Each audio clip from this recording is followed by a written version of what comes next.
dan bekerjasama demi kesejahteraan dan kejayaan anak-anak kita.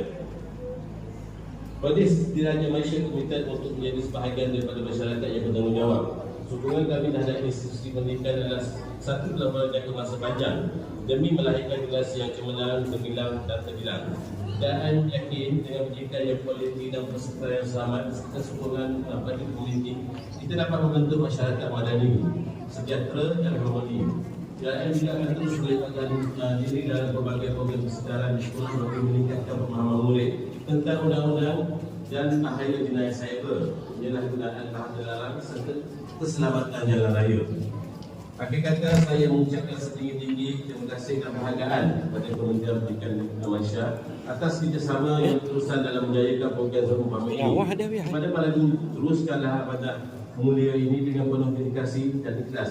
Kepada ibu bapa juga, teruskanlah sokongan padu anda kepada anak-anak dan pilih sekolah dan pihak sekolah